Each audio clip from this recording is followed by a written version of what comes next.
Thanks for the invitation. My apologies for speaking in English and not in Catalan. I'm going to talk about temporary urbanism. A couple of years ago, I wrote a book called The Temporary City. It wasn't the book I intended to write. What I wanted to do was to write a book looking at incremental urbanism based on the experiences I had when I was the Director of Design for London, which was the Mayor's architectural studio, where Design for London was set up with no money and no power, and a remit to think about London. Having no money and having no power is great. If you've got no power, you've got no responsibility. If you've got no money, you have to work harder to persuade other people to do good things. And I started writing a book about how you can shape a city. And in particular, this idea of what is the city. We tend to think of the city as being buildings, infrastructure, material things. Actually, the city is a series of moments in time. It's a series of forces. In some ways, it's a bit like a mirage. It can be very, very difficult to work out what it is and how you influence it. And during the course of thinking about how you can shape a city in difficult and turbulent economic and political times, I became more and more interested in temporary urbanism as a force. And in effect, I did write a book about temporary urbanism. And what kind of interested me was whether you're a Buddhist or whether you're a nuclear scientist, you realize that nothing is permanent in life. And yet as architects, as planners, we're trained, we practice, often believing that what we do is very permanent. We think about the end state. We don't think about sequences. So I was kind of interested about why urbanists are so focused on permanence and not on the temporary. If there is such a thing as temporary urbanism, what's driving it? Is this a manifestation of something that's actually changing the way in which we use, see, and shape our cities? And if so, there's a big if here, are there strategies within our planning and design systems that can respond to that? So that was the kind of set of questions which I set out to achieve. But I thought I'd start off with a really short history of cities. They're about power, they're about egos, they're about people wanting to make lasting impressions. Kings, emperors, dictators, corporate bodies. That's it. That's my history of urbanism. What's more interesting is a rather longer history of impermanence. Despite people striving to make bits of the city permanent, actually cities are sequences of events. And when you look at that, we are aware that historically cities have come, cities have disappeared. Cities themselves are not permanent, let alone the buildings that occupy them. While we think and agonize in the West about how we can utilize temporary urbanism as a new force in our thinking, we have to remember that 1/6, 15% of the world's population lives in very, very impermanent states. A lot of the world's cities, especially cities in the developing world, are very, very impermanent. This is a normal state and not an abnormal state. Temporary events have, for a long time, been things that we've realized and we've enjoyed within our cities. Fun fairs, circuses, musicians. And I think all of these, even in cities hundreds of years ago, were elements of city life. These fleeting events, these activities that took place within the confines of the spaces of the city, which actually added delight, enjoyment, richness to the whole experience of the ways in which cities worked. The medieval city the medieval European city was impermanent. It was built, it was destroyed by armies, it burned down, it was rebuilt, buildings fell over, and actually you could do almost anything you liked within it. Certain parts of the medieval city actually have achieved a degree of permanence. And it's quite interesting when you look at the history of urbanism that the buildings and the infrastructures the cities put huge value on tend to have a greater degree of permanence than some other parts of the city structure. But certainly in Europe, by the time we got to the 17th and 18th centuries, we had a situation where cities were growing fast, they're in a state of tremendous flux and change, and a huge amount of chaos and disorder. And sometime, I would suggest, round about the middle of the 19th century, there's a realization that this continually adapting informal city was not actually sustainable. Certainly, in the case of British cities, the first urban legislation was around public health, dealing with things like cholera, infectious diseases, and thinking about how we put rules and regulations to not just shape the city, but also to create a degree of permanence out of this state of chaos. In the 20th century, we introduced far more formal planning controls and a far more formal approach.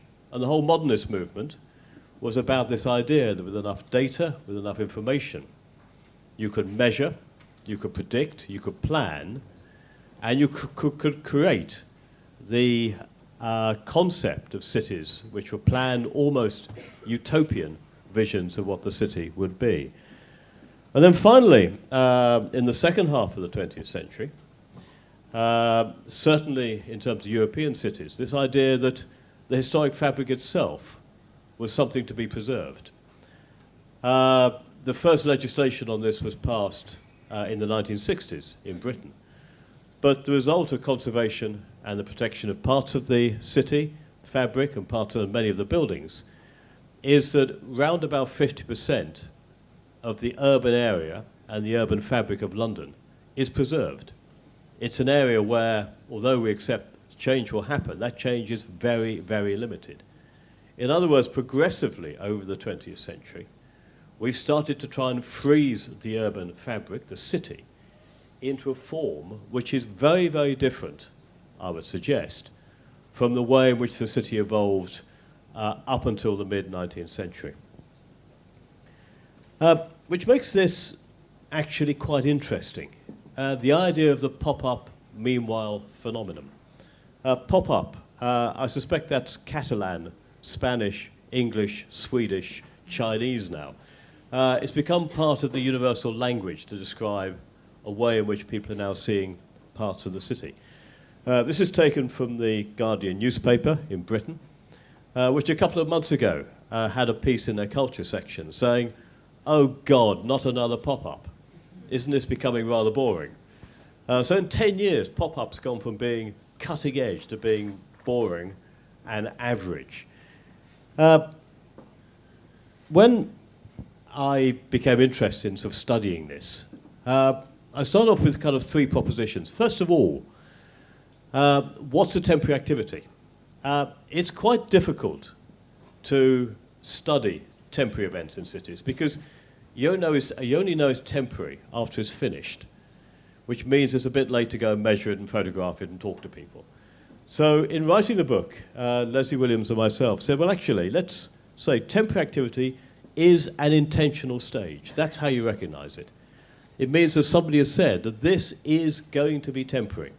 Whether it's a night, a week, or 30 years, actually that constitutes an intervention in the city which understands itself as being temporary.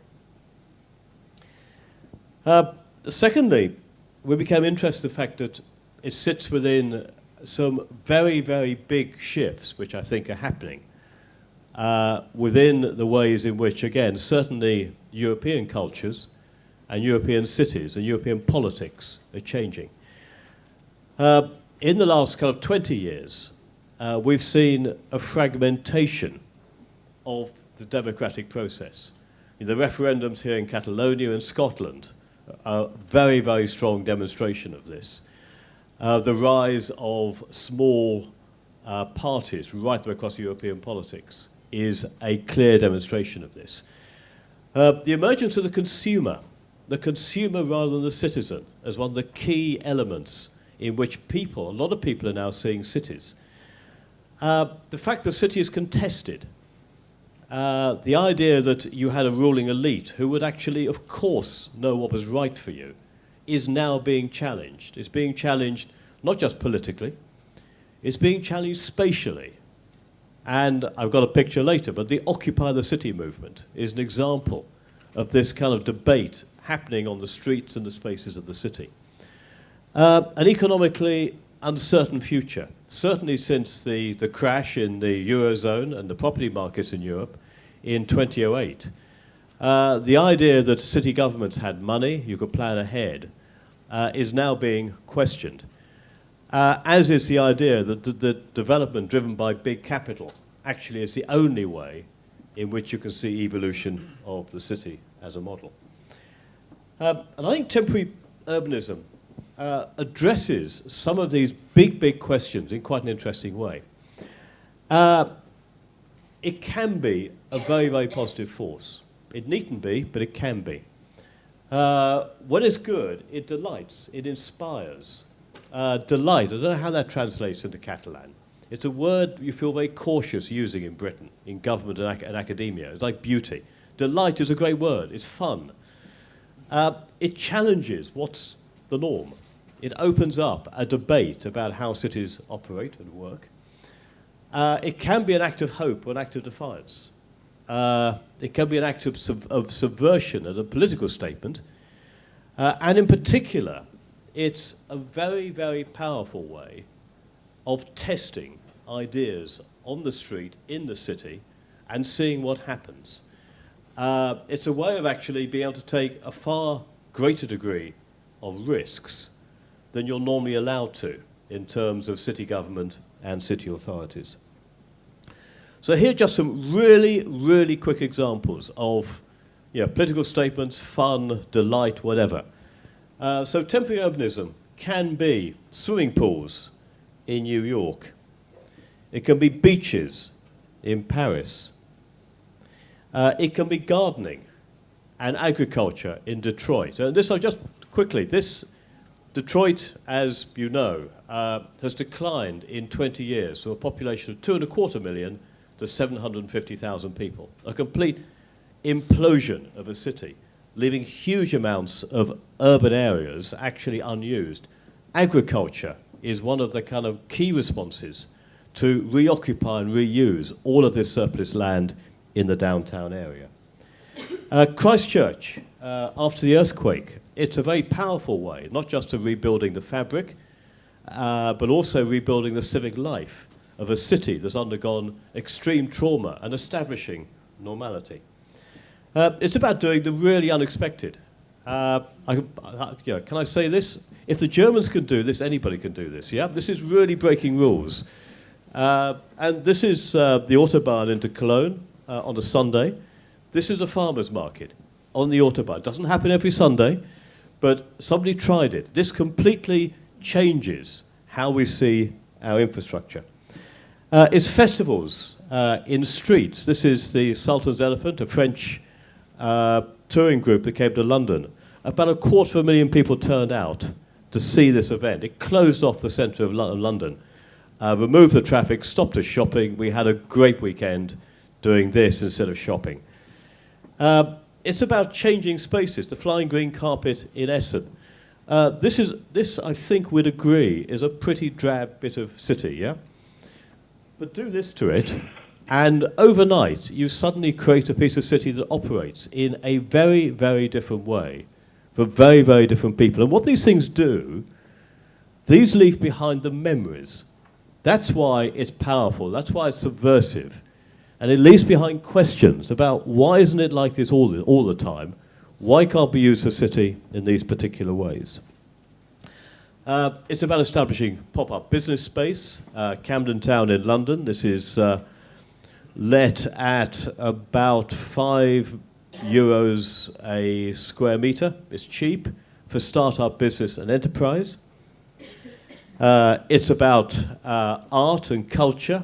In Lisbon here, looking at the ways in which art is brought into the city. These were vacant buildings in a particular quarter of the centre of Lisbon. It's about reusing sites. This is one site in central London. It was a car park awaiting development. 1 year the developer put a swimming pool there. The next year he put a garden centre. The third year he put a bar. He's now developing it. But what these have done is that these have built up his political capital and built a relationship with the local community, which allowed him to establish a dialogue and bring forward his development. It's about fun. This is a pop-up restaurant in London. You never know where it is, but what does happen is you get a bleep on your phone to say it's opening for 2 days somewhere on one of the tube lines in London. This was a theatre workshop where they set up the restaurant. It's about play, it's about sport and about activity. It's about using development sites for culture and theatre space. This is the King's Cross site, under development at the moment, but the developers set up a temporary theatre and put on a show for 3 weeks one summer, a way of actually inviting people into a development site. And it's about spontaneous urban culture, you know, graffiti. And this is about people challenging how the city is contested. This certainly is Banksy. But this actually is a different way in which people interpret the rights to use pieces of the city. This would have been outrageous 25, 30 years ago. It's now hugely popular in terms of the way in which people are beginning to think of the ways they can use the city for different purposes. And underneath this idea is people taking control, the guerrilla gardening movement, people actually taking really small spaces and just saying that I will actually use these and do things and plant things and create something in spaces which are otherwise left over. Environmental activism, a demonstration, not just of building temporary structures, but actually using it to drive through a particular message around recycling and waste. Around events, this is an activity we put on a Design for London, where we took a car park and we laid out a kind of exaggerated scale of a living room for the summer, sort of an open-air living room in the centre of London. There's pop-up shopping. This is London's South Bank. And pop-up shops. Now, pop-up shops, I think, are really very, very interesting. It's one of the most common pop-ups, and you do get a lot of small-scale businesses starting with a pop-up shop. This is Hermes. This is a top brand. Nike do the same. And in the Nike pop-up shop, a limited number of people are privileged enough to be able to spend $400 on a pair of training shoes for 1 day only in the Nike shop. This is a bizarre idea. This is an absolute perversion of the way in which people shop and consume. But there is a real power underneath this, that in a mass-produced world, this idea of artificially creating an exclusive product becomes a very, very powerful mechanism. And this is a sort of rather larger version. This is a development site on the edge of the centre of London, where a containerised shopping mall, a designer mall, has been set up for 6 years. So shopping and retail has really moved into the temporary city in a very, very big way. The opposite, student projects. Frank's Bar in London, in Peckham, set up for summer on top of a car park. The total cost of this was €6,000 to build. Its run is open up a completely disused space and re-energize the community around it. And then on the small scale, pop-up lunch in New York. That's what you buy, that's what you eat, that's what you sit on. So you create your own completely individualized space.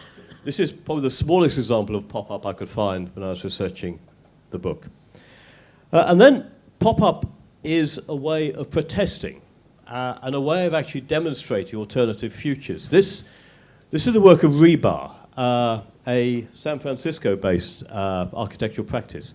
And it's a kind of simple idea that if you get there early enough and put enough money in the parking meter, you've got a choice. You can either park your car for the day, or you've effectively rented the space for the day, and you can use it as a garden, as a sitting area. So this is actually about challenging how we value space in the city and how we use it. You have groups doing the same for buildings. A very, very common feature now in London is people who either squat or occupy commercial buildings and set up and run studios, workshops, theatre. And Oubliette Art House, and a number of them now, have a very, very responsible attitude to this. They will enter the building illegally. They will use it. They'll use it for a very, very important purpose.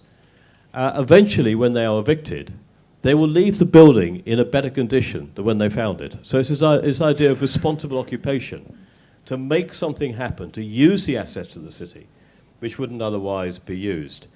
Guerrilla bike lanes, again, what we're seeing here with pop-ups is citizens beginning to become very interested in controlling parts of their city and actually taking ownership when the city authorities have actually refused to work.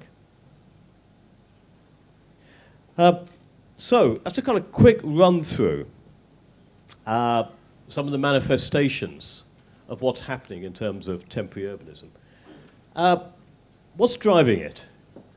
Well, I think it's a very, very interesting idea. This is Zygmunt Bauman, a Polish sociologist, philosopher, economist. He talks about liquid modernity.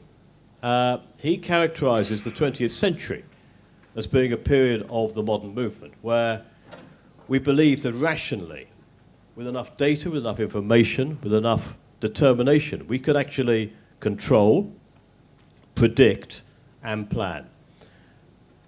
Bauman's saying that actually we're no longer in that era. The 21st century is about liquid modernity. Nothing ever is going to stay stable enough for long enough to plan successfully. What his sort of thesis is really about is actually, therefore, if you can't plan, you adapt. And I think his ideas lie at the heart of what temporary urbanism can do. It is about adaptive strategies. It's about thinking what you can do now, starting it, but being prepared to move, always having a kind of idea where you might want to be in the future. But it certainly is very, very different from the kind of techniques we used in shaping and planning the city 25, 30 years ago. And what's driving this is the economic turmoil, the crash in '08, the fact that the traditional ways in which we governed, we invested, and businesses and economies ran in Europe are now subject to quite significant change and destabilization. The impact of the internet, the revolution in the IT systems. Now all of us can work anywhere, any place. That's all you need. Something bigger if you've got eyesight's bad, but you can work anywhere in the world with these now, which means actually we're never working and we're never not working. So the boundaries between work and therefore space have become very, very blurred by the IT revolution. A change in the way in which people see society, which I've mentioned, the idea of counterculture and activism. But in particular, and I'm sorry if there are students here, the days, certainly my generation, I went through university, I went into work, and I had a job for life. The generation now is in a completely different position.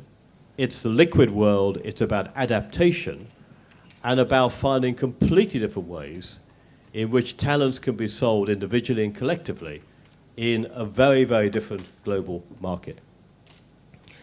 And out of this is becoming a very interestingly different way in which we see space in the city. I use Starbucks as an example. Starbucks sells dreadful coffee, but it does provide good meeting space. And Starbucks, and a lot of other places like it, the cafes, the spaces, the galleries, the foyers of hotels, are now becoming parts of urban space, especially if they've got Wi-Fi access. Places where people meet, people have conferences, people work, people touch down. And out of that, again, is becoming certainly the European model. This whole revolution in the way in which we're beginning to see and design and utilize our city spaces, where the blurring between the indoors and the outdoors, between the public and the private, is becoming a lot more complicated.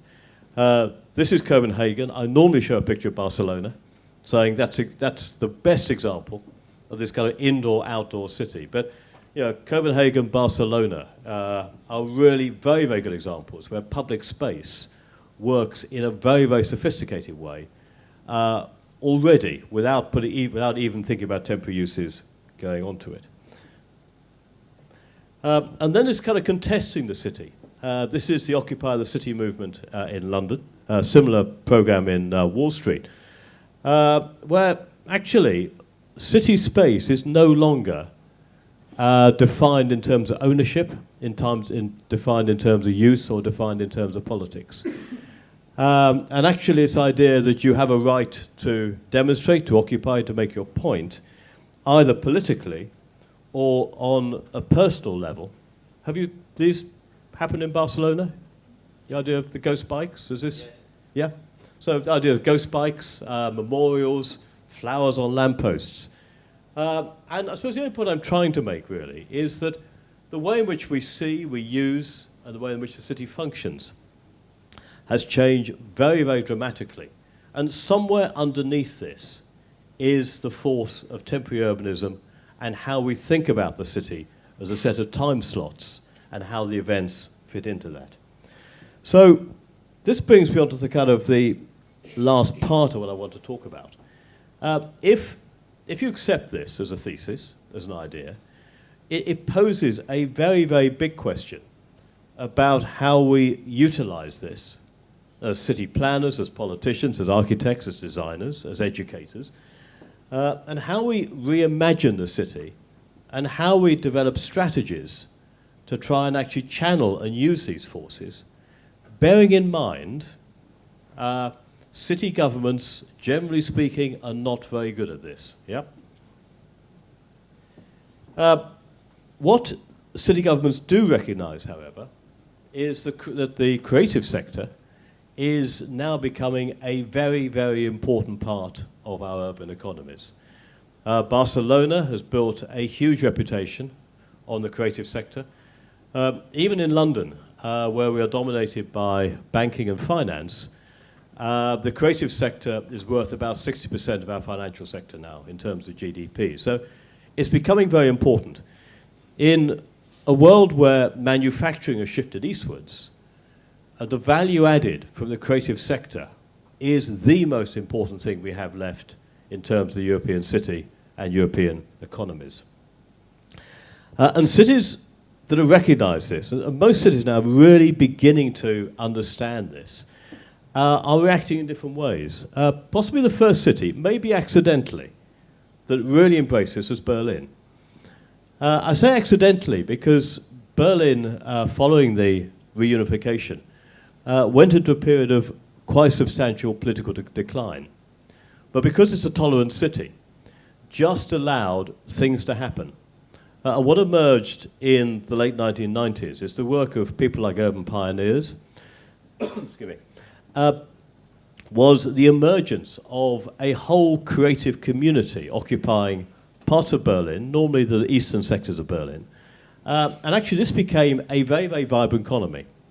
An important part of the image of Berlin, an important part of the tourist offer of Berlin, but an even more important part of the potential economy. I say the potential because out of this is the seeds of new enterprise and economic growth. Hamburg is a very, very for me, a very interesting case study, because Hamburg saw what was happening in Berlin, decided they want to do the same. Hamburg is a good, solid, strong commercial city. They understand the value of the euro. They like to make money. They decided this was really good money making. They set aside some buildings in the center of Hamburg and invited in, said, come on in, be creative in Hamburg. And people did come in and set up creative studios. And 2 years later, the city of Hamburg said, that's great, but we now want to build something here. And they were really surprised when the people said, yeah, well, we're here and we're going to stay. So the upshot of that was actually a set of near-urban riots where the riot police did go out to try and clear buildings. And it's just a kind of good example of the difference that Berlin created the space and the tolerance. Hamburg tried to do it, but didn't quite understand how to do it. Hamburg is now rethinking temporary strategies and actually putting aside land and buildings in Hafen City to try and recreate the kind of spaces for creative industries to occupy. Amsterdam, North Amsterdam, I think is a very, very nice example of it. The NDSM Wharf, an area of decayed and derelict, empty wharf and warehousing space, it was squatted. The city authorities initially tried to re-establish and bring industry and warehousing back in and create traditional jobs, realized it wasn't working, and therefore decided to license the squatters, work with them, sponsor a ferry service between North Amsterdam and Central Station, and then give them license, and then stand back, and then change the planning zoning, and create the opportunity for the NDSM Wharf to develop as a very, very different economy sitting within Amsterdam. This might be the sign of success or the sign of ultimate failure, but MTV have now moved in, realizing there's these kind of edgy areas attract those kind of businesses. Personally, I think that's a success because one has to realize that if parts of the city are successful, there is a process of change and adaptation, and that's just part of urban economics. London, Shoreditch, just on the edge of our central business area, a lot of small-scale creative industries establishing, including things like using railway carriages, where the architecture follows the ideas and the edginess of the activities, and has created, really within a matter of years, one of the most dynamic creative clusters in London. So dynamic, the rents are now driving people out and they'll be displaced.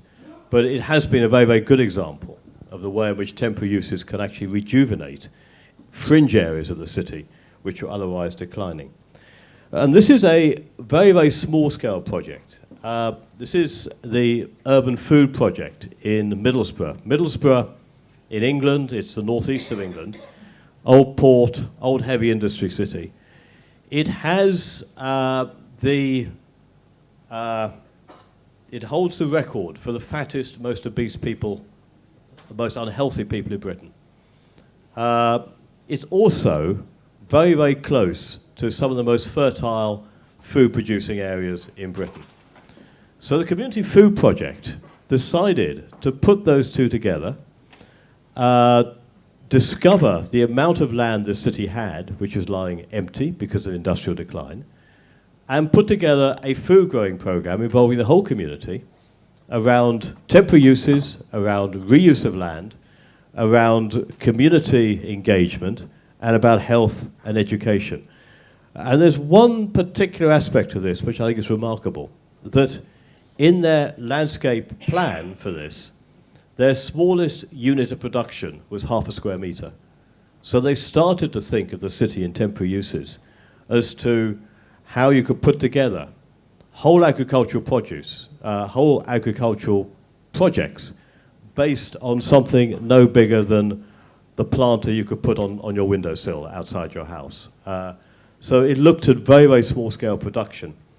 And through that came up with a whole series of kind of projects, planting projects, beds, rethinking the way in which the population related to food, to nutrition, to health, to poverty, to the spaces they used, to the community networks you could build.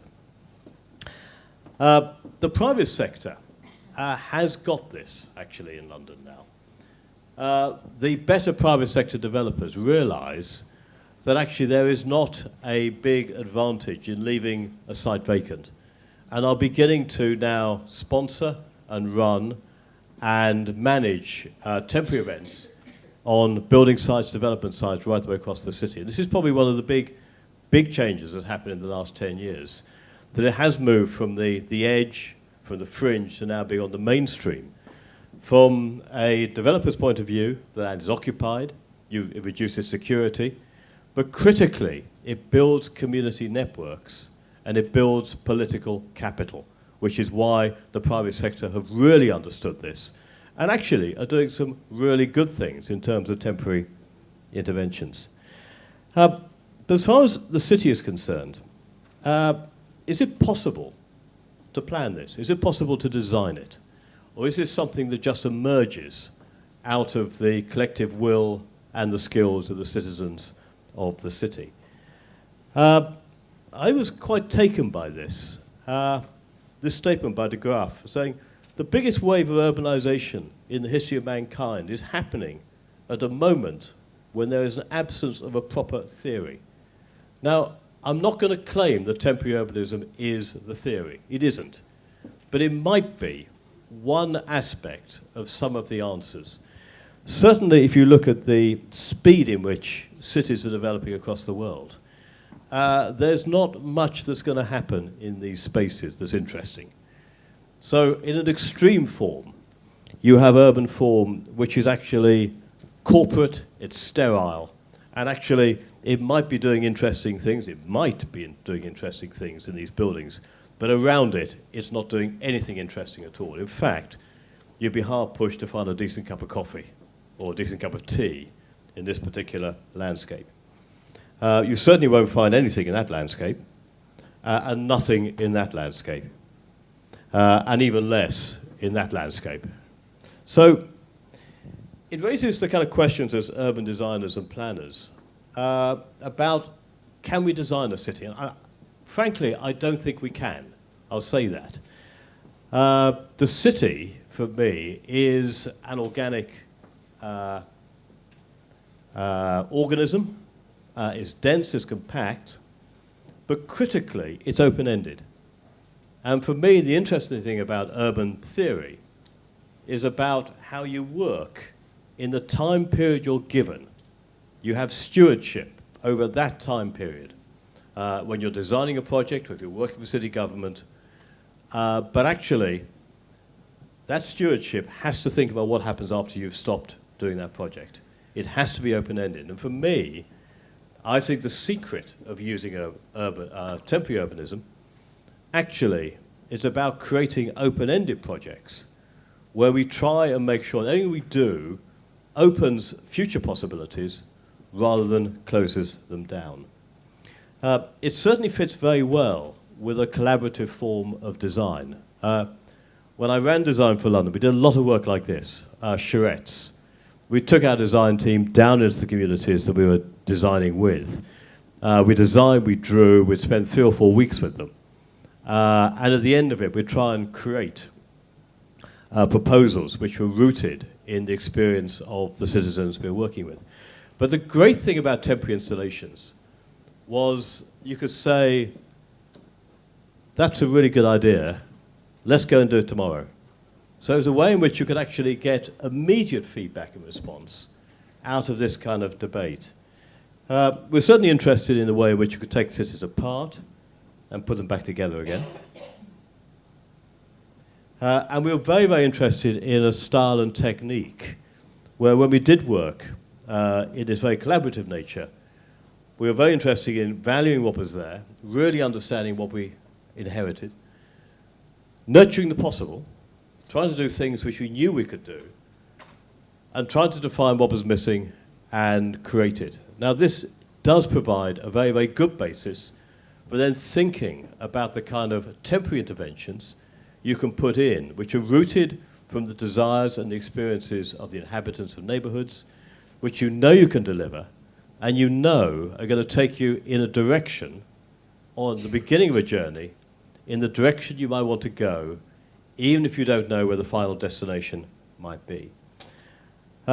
We did work like this. Very, very simple things, working with communities around their own traditional designs in terms of painting in parks and surfaces, about establishing their ownership over bits of space. We did works on new public spaces, in particular thinking about how public space in London worked day and night with the communities. And increasingly, we moved away, and this is, for me, one of the great discoveries of my time at Design for London. I started the job thinking I was designing bits of city, and I ended by thinking I might be managing bits of city. And we talked increasingly about how you know, like an art gallery, how you curate a piece of city rather than design it. Or like a dance company, how you choreograph the moves in the city rather than design it. And increasingly we did these. We just got things happening on the ground to try and actually create the sense that we were thinking, and local people could think, very, very differently. And we do very, very simple things. Let's put play equipment out in spaces, about saying, actually, children should play here. So quite simple things, quite simple urban interventions, quite simple temporary urbanism can be very powerful mechanisms to unlock the potential and discover completely different ways in which urban space can be used.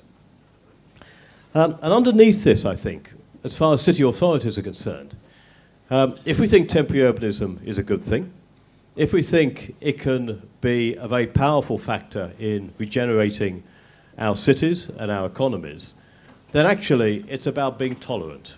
It goes back to the example of Berlin. I think the best thing a city can do is to take its hands off, step back, stop regulating, and just allow good things to happen as long as they are vaguely within the law. And I came across this very recently. This, I think, is a fantastic example. This is the Godsbanen complex in Aarhus in Denmark. And the reason why I'm showing this, I'm going to talk a little bit about it, is that this was a derelict railway station. Very close, it's just on the edge of the city centre. This building here, you can't quite see it. Initially, the city moved its cultural department into this disused railway station. And they then built a kind of performance space, a conference space, a theatre space, a cafe, a restaurant space on the back of it. But then they refurbished this building and made it into a workshop. But this workshop is open to anybody in the city, free of charge, to come into at any time and make anything or do anything or start anything that they might want to do. And even better, the city employs 5 or 6 people to help you. So what the city's doing here is just saying, let's create a zone of tolerance. Let's create a zone of opportunity. And then if you sort of spend a few months working on an idea and you really get excited, you can build a structure here as your own workshop free of charge. And the city will still help you. If you start employing lots of people, the city will give you an incubator industrial unit on a very, very low rent. Now, this is quite low investment. There is money underneath this. There is, a reasonable budget to make this work. It employs people. It builds a conference centre. But compare this to the amount of money the cities spend on opera houses, on galleries or museums to try and actually rejuvenate themselves. This is a grassroots project funded by the city, thought through, and this will generate the next set of international firms that make a huge amount of money for this city. It might take 10 years, it might take 20 years, but I think it's a fantastic example in Aarhus. And what this is then taking us to in conclusion. So I think it's moving us into a very, very different form of operation as urban planners and designers. We are interested in design, clearly, that's what we're trained to do. We're becoming very interested in how we curate and how we stimulate. And we're very interested in how we manage. And this, to me, is the model through which I think cities can start to rethink how they set up and how they manage strategies and how they manage places in terms of new uses. And when you're doing it, get away from this. Quite often people think, well, temporary use, you do something temporary until you can do something permanent. Therefore, you do it and then you stop it and you do something permanent. This is what Hamburg tried to do. What's far more interesting, this is almost the Berlin or the Aarhus model.